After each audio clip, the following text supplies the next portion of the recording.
say bonjour, and you can say hola. It feels happy and good. We learn about each other, not only about God, Moshe, and Shemot. We learn about each other.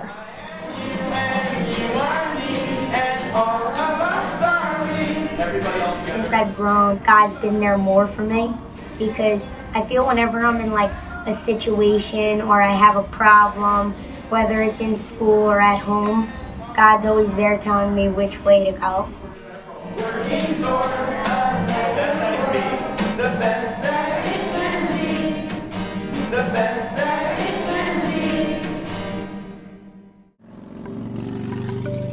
The world in which we live today is a very different place to the one in which most of us grew up in.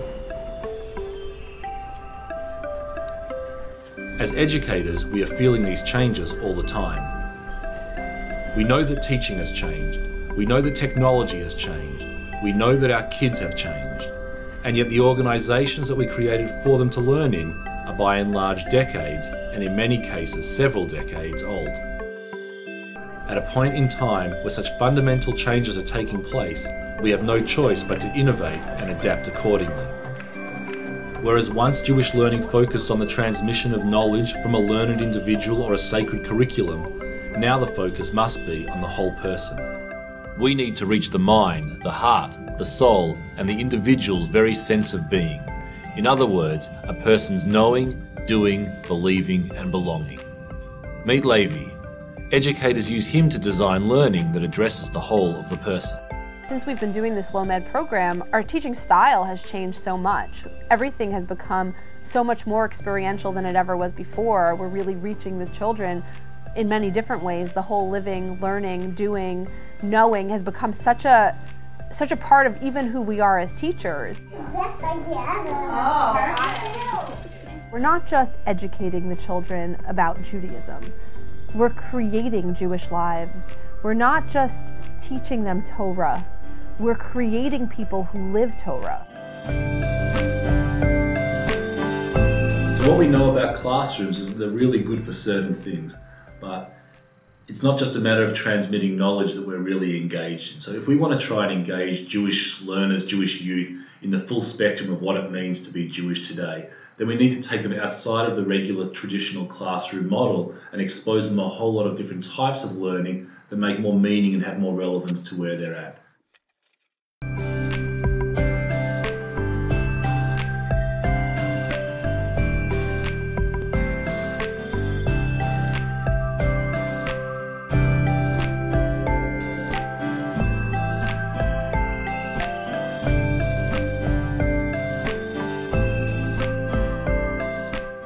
The research tells us that when individuals experience something for themselves and then reflect upon that experience, that is where the most transformative learning actually takes place.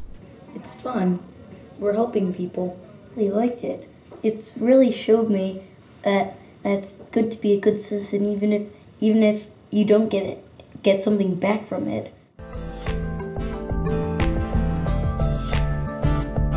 As kids develop, it's important for us to recognize that a natural part of adolescence is them developing their own agency to make their own decisions. But giving them that agency also means that we need to be able to give them a whole range of choices for which they can actually make that individualized decision as to which path they want to follow. Mitzvah Korah has made me think how thankful I should be for everything that I have. So, because not many people have more than what I have, so I'm very fortunate for that. And when I'm talking to my friends, I want them to be just as grateful as I am.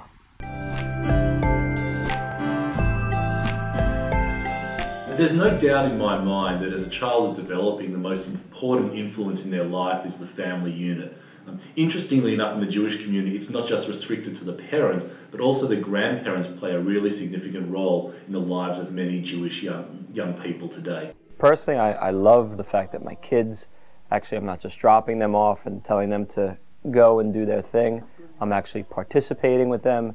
They see me go to a class, they see me doing Bible study, and they see that it's something that's important to me as well. So I'm not just telling them what to do. I'm leading them by example, which is something I think is important. At the end of the day, we know that most children who enjoy learning and who enjoy becoming part of the whole Jewish educational experience do so primarily because of the relationships which they develop.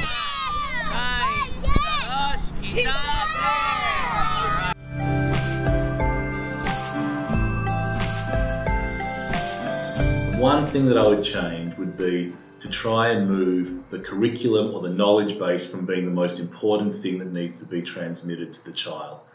In today's world, knowledge is really important, but the crucial thing about it is that it's not the ability to actually gain knowledge which is important, it's the ability to know how to access that knowledge. And therefore, our real role as educators is not to give them knowledge as if they're passive, empty vessels that know nothing, but really to give them the empowerment, the experiences, so they can go and pursue that knowledge for themselves.